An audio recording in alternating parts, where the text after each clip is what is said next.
Hello students, welcome back to my YouTube channel Chemistry अड्डा. So once again आप लोग का बहुत बहुत स्वागत है. अभी हम अच्छे से लास्ट टॉपिक पढ़ने वाले हैं हमारे थर्मोडाइनमिक्स टॉपिक का, that is Gibbs energy change and equilibrium. बहुत ही लंबा चैप्टर चला है, काफ़ी लंबे टॉपिक्स थे इसमें, तो ये हमारा लास्ट टॉपिक है. सो आई होप दैट आप लोगों ने अच्छे से प्रिपेयर कर लिया होगा, और कोई डाउट हो तो आप पूछ सकते हो. तो देखो हम लोगों ने क्या हम ये जानते हैं साइन के बारे में, मैग्नीट्यूड के बारे में, एनर्जी जो चेंज होती है उसमें. तो देखो कोई भी साइन या मैग्नीट्यूड में, मतलब कोई भी साइन या मैग्नीट्यूड फ्री एनर्जी चेंज के लिए देखा जाता है केमिकल रिएक्शन में. तो मैंने आपको बताया था डेल्टा जी के बारे में. तो डेल्टा जी positive, negative, spontaneous, non spontaneous कब होता है. तो उसके लिए आपको देखो दो रीज़न है, वो आपको मैं बताती हूँ. दैट इज़ व्हाट प्रिडिक्शन करना, प्रिडिक्ट करना, prediction of the spontaneity of the chemical reaction. Spontaneity आपको है ना, सबसे पहले ना ये प्रिडिक्ट करना आना चाहिए कि आपका रिएक्शन क्या है, स्पॉन्टेनियस रिएक्शन है या फिर non spontaneous. So prediction that is most important. And then prediction of the useful work that could be extracted from it. आपने कौन सा यूज़फुल वर्क किया, उससे आप क्या प्रिडिक्शन लगा सकते हो. तो ये दो है, जैसे कि इसमें बोला है कि देखो we have seen how a knowledge of the sign and a magnitude of free energy change of a chemical reaction allow. आपको साइन कैसे पता चलता है, आपको कैसे मैग्नीट्यूड पता चलता है, कोई भी रिएक्शन अगर हो रही हो तो उसका प्रिडिक्शन करते हो. कि प्रिडिक्शन कैसे लगाते हो, दैट इज़ कि हमारा केमिकल रिएक्शन स्पॉन्टेनियस रिएक्शन है या नॉन स्पॉन्टेनियस रिएक्शन कैरी कर रहा है, या हमारा प्रिडिक्शन है वर्क के ऊपर बेस्ड होता है. कि प्रिडिक्शन जो है वो वर्क हम मतलब कैसे वर्क करा रहे हैं, कि दैट कुड बी एक्सट्रैक्ट, क्या किसी चीज़ से एक्सट्रैक्ट करवा के करा रहे हैं या फिर हम खुद कर रहे हैं, दैट डिपेंड्स. कि ये जो दो प्रिडिक्शन है आपको याद रखना है. सो फार हम लोगों ने अभी तक कंसिडर किया कि जो फ्री एनर्जी चेंज है वो एक इरिवर्सिबल अभी तक हमने ये देखा, कंसिडर किया कि फ्री एनर्जी चेंज वो इरिवर्सिबल रिएक्शन के थ्रू होता है. ठीक है, फ्री एनर्जी जो चेंज है वो बेसिकली इरिवर्सिबल रिएक्शंस में ही होते हैं. बट हम अब देखेंगे कि फ्री एनर्जी चेंजेस जो है वो रिवर्सिबल रिएक्शंस में भी पॉसिबल है. कैसे, वो अभी हम देखने वाले हैं. तो देखो reversible that means under strict thermodynamic sense में अगर पूछूँ, that is special way of carrying out a process. ठीक है, रिवर्सिबल एक है, रिवर्सिबल टर्म, रिवर्सिबल उस वे में भी अब हम देखने वाले हैं. तो दैट इज़ व्हाट कुछ ना कुछ ऐसा थर्मोडाइनमिक, एक स्पेशल सेंस हम कह सकते हैं, कोई भी एक स्पेशल वे कह सकते हैं, ताकि हम रिएक्शन को, प्रोसेस को करवा सकें सच दैट कि system is at all time in a perfect equilibrium with its surrounding. यानी कि इसमें आप समझ जाना कि सिस्टम जो है वो किसके साथ होगा, सराउंडिंग के साथ होगा. And is in what, equilibrium. मतलब कि दोनों के दोनों सिस्टम सराउंडिंग दोनों की पोजीशन कैसे होगी, इक्विलिब्रियम में होगी. इक्विलिब्रियम मतलब दोनों इक्वल स्टेज में प्रेजेंट होंगे. यानी जब सिस्टम भी स्टॉप कर देगा वर्क करना, सराउंडिंग भी स्टॉप कर देगा, दैट मीन्स इक्विलिब्रियम कंडीशन आ गई. तो दैट मीन्स यहाँ पे ये बोला है कि कोई भी रिएक्शन हम प्रोसेस कराते हैं, that system is at all time in a perfect equilibrium with it surrounding के साथ ही परफेक्ट बैलेंस में काम करेगा when applied to a chemical reaction. तो the term reversible ये क्या बताता है, indicates that कि कोई भी आपका given reaction हो, that can proceed in either directions simultaneously so that a dynamic equilibrium is set up. यानी कि एक वर्ड याद रखो, डायनेमिक इक्विलिब्रियम. आपका जो केमिकल रिएक्शन हो रहा है वो एक डायनेमिक इक्विलिब्रियम यानी कि एक डायनेमिक वे में चल रहा है. ओके कि हमारे पास क्या है, सिस्टम भी है, सराउंडिंग भी है. तो हम कह सकते हैं कि रिवर्सिबल इंडिकेट वही करता है कि रिएक्शन प्रोसीड हो either direction, can proceed in either direction simultaneously. किसी आइदर एक डायरेक्शन पे रिएक्शन हो सके, सो दैट किसी आइदर एक डायरेक्शन पे रिएक्शन होगी ताकि हमारा डायनामिक इक्विलिब्रियम बैलेंस्ड होगा, सेटअप रहेगा.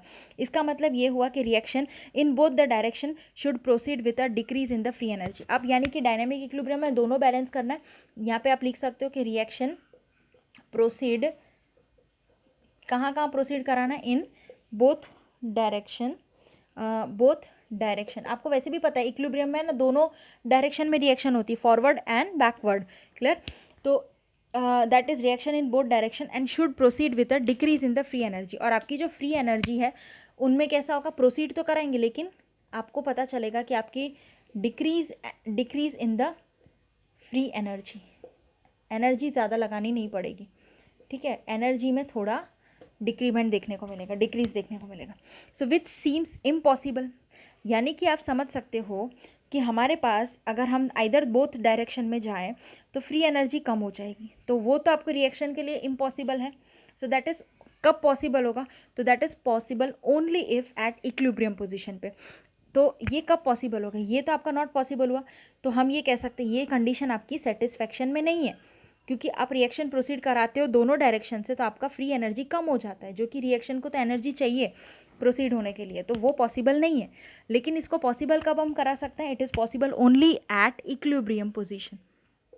तो देखो इक्विलिब्रियम पे ओनली इफ़ एट, यानी कि हम ये कह सकते हैं कि if at equilibrium the free energy of the system is minimum, कि इक्विलिब्रियम पे जो फ्री एनर्जी होगी, फ्री एनर्जी जो होगी किसकी, सिस्टम की, हम ये कह सकते हैं बच्चों कि हमारे पास ये कंडीशन अप्लाई नहीं थी, तो हम ये तो बोल सकते हैं ना कि हम इसको कब पॉसिबल करा सकते हैं, तभी पॉसिबल करा सकते हैं इफ़ एट इक्विलिब्रियम पे, जब वो इक्विलिब्रियम पे कंडीशन हो जाए, और इफ़ एट इक्विलिब्रियम पे जो फ्री एनर्जी है वो सिस्टम की, किसकी, सिस्टम की, दैट इज़ व्हाट मिनिमम, कैसी होनी चाहिए, मिनिमम होनी चाहिए। और अगर ये मिनिमम नहीं होती है तभी हम दोनों डायरेक्शन में ये कंडीशंस है कि आप कब कब करा सकते हो, तो जब हमारी फ्री एनर्जी जो सिस्टम की है वो मिनिमम होनी चाहिए। और देखो क्या बोला, एंड अगर ये मिनिमम नहीं है, if it is not, the system would spontaneously change to configuration of lower free energy. अगर ये ऐसा पॉसिबल नहीं होता तब आप समझ जाओ कि जो हमारा सिस्टम है, अगर ये पॉसिबल, ये वाली कंडीशन पॉसिबल नहीं होती, तो जो हमारा सिस्टम है वुड साइमल्टेनियसली, खुद से साइमल्टेनियसली चेंज कर जाएगा, है ना, अपना कॉन्फ़िगरेशन बदल देगा, कहाँ पे, to the lower free energy. समझ गए आप लोग, ठीक है, दैट मीन्स कि अब वो हायर पे नहीं, यानी अपने आप साइमल्टेनियसली चेंज कहाँ कर जाएगा, लोअर फ्री एनर्जी में चेंज कर जाएगा। ओके, सो आगे हम लोग देखते हैं, दैट इज़ अब एक इक्वेशंस आने वाली हैं बहुत ही इंपॉर्टेंट, तो चलिए देखते हैं। सो द डायरेक्शन, सॉरी, जो क्राइटेरिया होता है ना इक्विलिब्रियम का, आप यहाँ पे लिखना क्राइटेरिया, ठीक है, आप लोग को ये याद रखना है, ओके, क्राइटेरियन ऑफ इक्विलिब्रियम कौन कौन सा क्राइटेरिया होगा, तो सबसे पहले देखो A plus B that give reversible sign C plus D, A plus B that gives C plus D, A plus B आपका रिएक्टेंट होता है बच्चों, और C प्लस डी आपका प्रोडक्ट साइड होता है। और ये जो साइन बताता है रिवर्सिबल, ये जो साइन आपको रिवर्सिबल देखने को मिलती है, दैट इज़ व्हाट कंडीशन अभी कहाँ पर है, इक्विलिब्रियम पे कंडीशन है, तो that is what equilibrium condition आपको यहाँ पे गिवन है, आप ऐसा कह सकते हो। ओके, सो ये बातें आपको याद रखनी है इस रिएक्शन को लेके, इक्विलिब्रियम, ओके, याद कर लेना। सो इस रिएक्शन के हिसाब से ये टर्म है। अब इसमें देखो डेल्टा आर जी आपका ज़ीरो, यानी कि डेल्टा आर जी यानी रिएक्शन की गिब्स एनर्जी ज़ीरो, तो कभी भी रिएक्शन की गिब्स एनर्जी ज़ीरो जो आ रही है, दैट मीन्स क्या हुआ, इसका मतलब ये हुआ कि Gibbs energy for a reaction जिसमें इन ऑल, मतलब इनमें, मतलब in which all the reactant and product are in standard state. अब यानी रिएक्टेंट और प्रोडक्ट कहाँ स्टैंडर्ड स्टेट में है, that means delta R G minus is related to equilibrium constant. अब इसको हम क्या करा सकते हैं, आपको मैंने पहले एक इक्वेशन बताई थी, that is delta R G minus और plus R T L N K, ये एक इक्वेशन पहले हमने देखी थी। So delta R G plus R T L N K, that is अब स्टैंडर्ड स्टेट में, दैट मीन्स इसकी गिब्स एनर्जी की वैल्यू ज़ीरो हो जाएगी।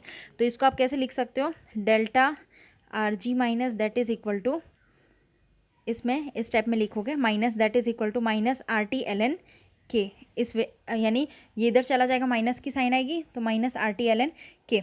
अब आपको क्या करना है, इसी को थोड़ा चेंज कर देना है, दैट इज़ अब आपको ये एल एन को आपको किस में कन्वर्ट कर देना है, लॉग में कन्वर्ट करना है।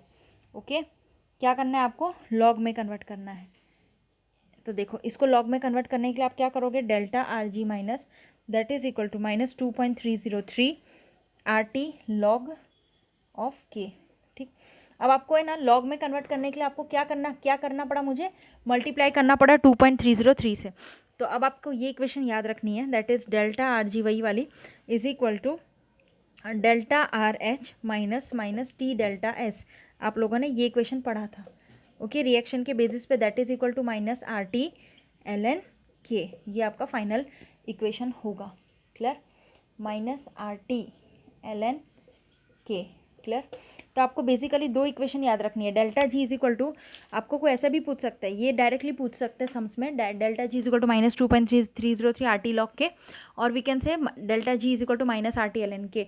तो उस हिसाब से आप दोनों वे में बता सकते हो। ठीक, तो देखो स्ट्रांगली अगर थर्मोडायनेमिकली रिएक्शन हो रहा है, एकदम स्ट्रॉन्ग थर्मोडायनेमिक रिएक्शन हो रही है, दैट मीन्स कि तो जो वैल्यू होगी डेल्टा आर एच माइनस की एंथैल्पी की, वो लार्ज होगी, पॉजिटिव होगी अगर एंडोथर्मिक रिएक्शन है तो, क्योंकि आपको पता है कि उसमें हीट एब्जॉर्ब होती है। लेकिन इन सच अ केस उसमें जो के की वैल्यू होगी वो आपको कैसी देखने को मिलेगी, स्मॉलर देन 1। याद रखना कि इसमें के की जो वैल्यू है वो स्मॉलर देन, लेस देन 1 कह सकते हैं, वो देखने को मिलेगी। यानी ये क्या है, के है। ओके, तो के की वैल्यू कब स्मॉल होगी, जब आपका डेल्टा एच लार्ज होगा एंड पॉजिटिव होगा। जब आपका डेल्टा आर एच एंथैल्पी जो है वो कैसा होगा, लार्ज एंड पॉजिटिव। ओके, तब आपको के की वैल्यू कैसी होगी, that is smaller, K much will be much smaller than 1 and the reaction is likely to form much product. अगर के स्मॉलर होगा that means reaction is what, it form अब ज़्यादा से ज़्यादा प्रोडक्ट बना पाएगी। दूसरा केस ये है कि यहाँ पे second one is the delta R H minus की वैल्यू लार्ज और नेगेटिव हो। अगर डेल्टा आर एच माइनस की वैल्यू, एंथैल्पी की वैल्यू लार्ज तो है लेकिन कैसा है, नेगेटिव। अब पॉजिटिव नहीं है, नेगेटिव है, तो क्या होगा, तब डेल्टा जी मतलब delta Gibbs energy is likely to be large and negative. इसकी वैल्यू कैसी होगी, इसकी वैल्यू लार्ज होगी एंड नेगेटिव होगी। लेकिन इन सच केसेस में के की जो वैल्यू होगी, मतलब इस केस में क्या होगा, के की जो वैल्यू होगी that is much greater than 1।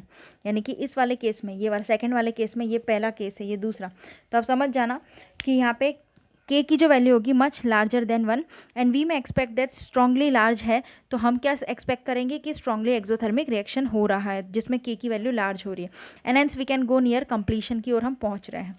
तो डेल्टा आर जी जो है डिपेंड करता है डेल्टा एस पे भी, याद रखना। तो ये जो चेंज हो रही है एंट्रोपी पे, ये रिएक्शन में जो एंट्रोपी में चेंज हो रही है that is also taken into account. Okay ना, है ना, तब जाके जो के की वैल्यू जो हम एक्सटेंड करा रहे हैं केमिकल इक्वेशन के अंदर वो अफेक्ट कर पाएगी। समझ गए, तो ये था ऑल अबाउट व्हाट, कि तुम्हारे कुछ रूल्स एंड रेगुलेशंस थे। अब इसके बाद डेल्टा एस के बारे में बात करते हैं। सो आप देखोगे यहाँ पे कि मैंने आपको बताया था कि लार्ज और उसके लिए कि that means what, delta G जो है वो एस से भी रिलेटेड है, डेल्टा एस से, तो तभी हम कह सकते हैं depending on whether the delta S is positive और नेगेटिव। उसके लिए देखो दो कंडीशंस अभी और देखते हैं। वो ये बताता है कि it's possible to obtain the estimate of delta G minus from the measurement of delta S, delta H and delta S. यानी हम कह सकते हैं कि ये पॉसिबल है, आप डेल्टा जी का मेजरमेंट लगा सकते हो जब आपको एस्टिमेशन पता हो किसका, डेल्टा एच का एंड डेल्टा एस का। ठीक है ना, आपको ये मेजरमेंट पता होना चाहिए, इन दोनों का आपको पता हो मेजरमेंट, तब आप एस्टिमेशन डेल्टा जी के लिए बता सकते हैं, क्योंकि आपने इक्वेशन पढ़ी है delta G is equal to delta H minus T delta S, दोनों एक से कोरिलेटेड है। और तभी कैलकुलेट कर सकते हैं हम के की इक्विलिब्रियम, के की वैल्यू एट एनी टेम्परेचर पे कोई भी यील्ड आपको प्रोडक्ट का मिलेगा मैक्सिमम। तो ये पहला कंडीशन था। दूसरे में आप के को मेजर करोगे डायरेक्टली इन द लेबोरेटरी, तब जाके आप देखोगे, ये दूसरा कंडीशन में क्या बोला है, के को आप डायरेक्टली लेबोरेटरी में मेजर करोगे तो जो वैल्यू होगी डेल्टा जी माइनस की गिब्स की, तो वो एनी किसी भी टेम्परेचर पे हम उसको फिर ले सकते हैं, जो आपको equation delta G is equal to R T L N K से पता चल जाएगा। ठीक है ना, तो ये जो हमने इक्वेशंस पढ़ी तो उसको हम सेकेंड में आपको के को हम कैलकुलेट डायरेक्टली कर सकते हैं। क्लियर, अगर आप डायरेक्टली करोगे तो आपको पता है कि आपको कोई भी टेम्परेचर पे फिर आप कैलकुलेट करवा पाओगे किसकी वैल्यू, डेल्टा जी की। ओके, तो ये था आपका ऑल अबाउट दी चैप्टर। अब हम लोग प्रॉब्लम 6.12 देखेंगे। प्रॉब्लम 6.12 में देखो क्या बोला है, calculate the delta R G for the conversion of oxygen to ozone. Oxygen से ओजोन में कन्वर्जन हो रहा है 3/2। तो देखो आपको डेल्टा जी निकालना है, मतलब गिब्स एनर्जी निकालनी है। ओके, तो गिब्स एनर्जी की वैल्यू आपको निकालनी है, तो उसके लिए आपको क्या करना पड़ेगा, पहले एक इक्वेशन दे देते हैं, दैट इज देखो डेल्टा 3/2 O2 गैस में, दैट मतलब किस में से, ऑक्सीजन से ओजोन में कन्वर्जन हो रहा है 298 केल्विन पे। तो if KP of the this conversion is 2.47 into 10⁻⁻29, आपको केपी दे के रखा है। ओके तो चलिए हम देखते हैं इसमें कौन सा फॉर्मूला और क्या लग सकता है। तो देखिए तो देखो सबसे पहले याद रखो कि डेल्टा जी जो है का एक ही फॉर्मूला आपको पता है, -2.303 RT/ln/K, RT log K P। Okay so ये आपको पता है, तो इसी के बेसिस पे आप लोग क्या करोगे, वैल्यूज़ पुटअप कर दोगे। ओके तो देखो यहाँ पे आप लिखोगे -2.303, ये हो गया। आर की वैल्यू आपको क्या डालना है, 8.314 into RT 298 kelvin temperature into, मतलब ब्रैकेट में लिखो लॉग ऑफ KP। तो KP की वैल्यू आपको पता है, ये दिया है 2.47 इंटू 10⁻⁻29 गिवन है। ओके तो ये आप लिख दोगे, सबको सॉल्व करोगे 163,000 जूल पर मोल आएगा। ओके और इसको आप लिखना चाहो तो 163 किलो जूल पर मोल बता सकते हो। तो आपको ये लॉग निकालना आएगा ना, लॉग आप कैलसी से निकाल सकते हो, नहीं आता तो आप मुझसे पूछ लेना कैसे निकालते हैं, और लॉग टेबल में भी आप लॉग को देख सकते हो। आप लोग को लॉग निकालने में कोई प्रॉब्लम हो तो आप मुझसे पूछ लेना। चलिए तो अब हम प्रॉब्लम नंबर 6.13 देखते हैं, क्या बोला है 6.13। तो प्रॉब्लम 6.13 में बोला है, find out the value of equilibrium constant of the following reaction at 298 kelvin temperature. Equilibrium constant बताना है, उसके लिए आपको एक इक्वेशन दे के रखी है, दैट इज देखो 2 टाइम्स NH3। ये इक्वेशन देख लेते हैं। इक्वेशन तो वैसे आपको इतना काम नहीं लगता, ठीक है, लेकिन क्या है कि हमें ध्यान रखना पड़ता है बहुत बार इक्वेशन का। प्लस वाटर यानी कि आपको NH3 अमोनिया CO2 और carbon dioxide NH2CO NH2 plus water, ये इक्वेशन है हमारी। अब इसमें आपको यूरिया, तो यहाँ पे NH2CO NH2 को यूरिया कहते हैं, क्लियर। तो देखो यहाँ पे standard Gibbs energy change delta G आपको दे के रखा है टेम्परेचर पे -13.6 किलो जूल पर मोल। आपको तो बेटा क्या निकालना है, इक्विलिब्रियम कांस्टेंट, आपको K की वैल्यू पता करनी है। आपको इतना माइंड में आ गया है कि आपको K वैल्यू निकालनी है।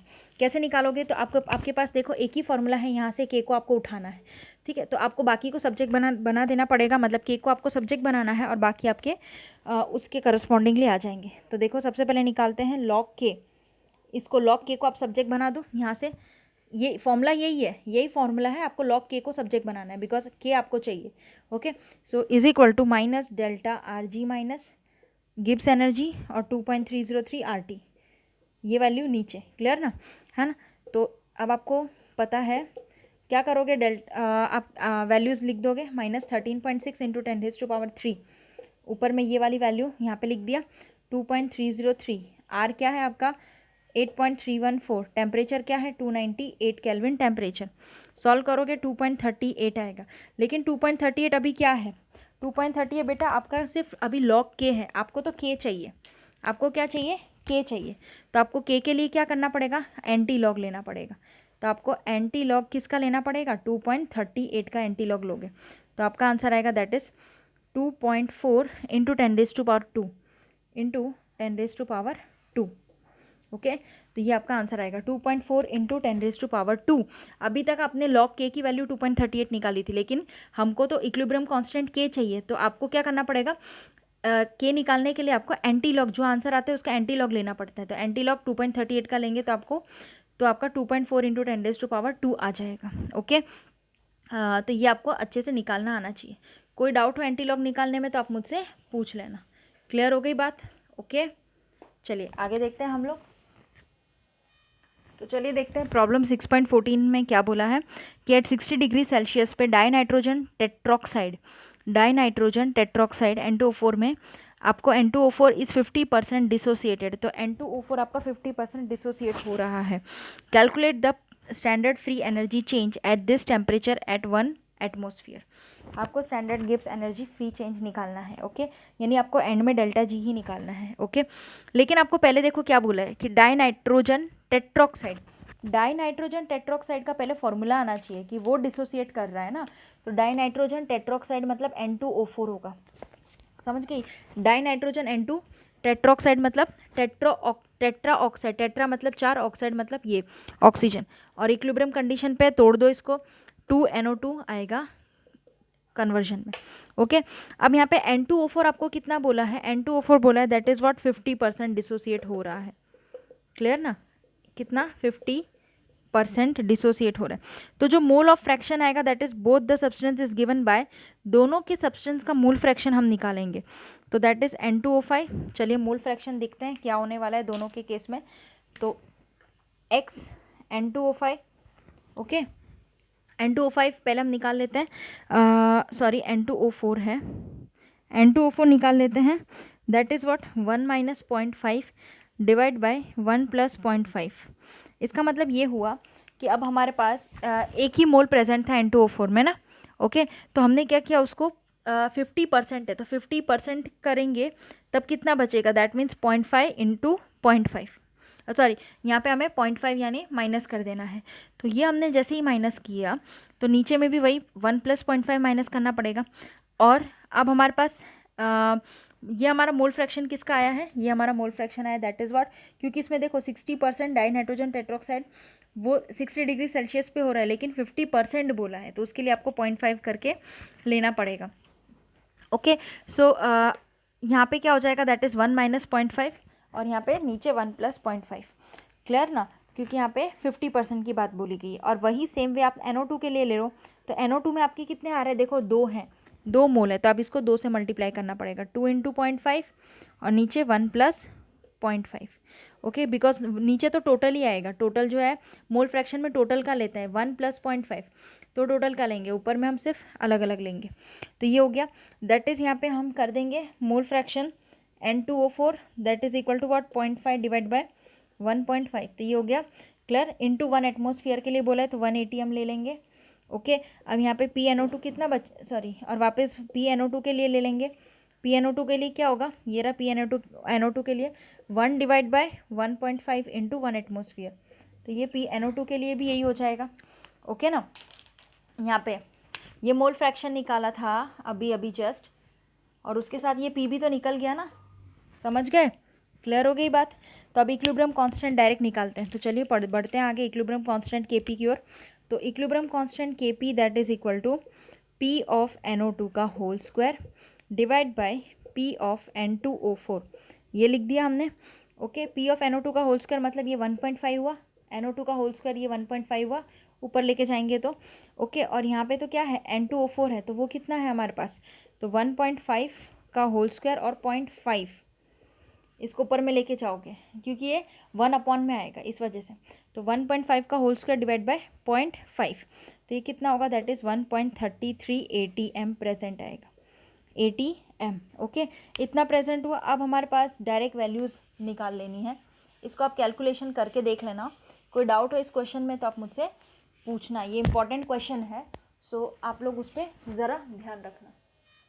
सो हमने अभी देखा 1.33 आया, अब डेल्टा जी निकाल लेते हैं, तो delta G is equal to minus RT ln KP, ये पूरा वही फॉर्मूला आएगा, माइनस 8.314 इंटू 333। अब देखो T टेम्परेचर कितना लेना है, that is what 333, 60 degree Celsius, उसको केल्विन में कन्वर्ट कर लेना, सो उतना आएगा 333 आएगा पूरा आप करोगे तो। और टेम्परेचर आ गया ln K है, तो आप लॉग में आप क्या मल्टीप्लाई करते हो, 2.303 करते हो वो ले लो, और 0.1239 अभी जो हमने निकाला दैट इज़ KP, वो हमारा आ जाएगा। सो ये हमारा क्या आंसर आएगा, that is equal to minus 763.8 kilojoule per mole, ये हमारा आंसर आएगा। तो ये KP की वैल्यू हमने जो निकाली थी उसी से ले लिया है। आपको कोई भी प्रॉब्लम है 12.12 लो चलेगा ना, ये यहाँ पे गिवन है हमारे पास। सो ये सब क्या था, हमारा लास्ट क्वेश्चन था। आप लोग को कोई प्रॉब्लम या कोई डाउट हो तो आप मुझसे क्लियर कर लेना। सो इसी के साथ हमारा थर्मोडायनेमिक्स चैप्टर कंप्लीट हो जाता है। Thank you so much students.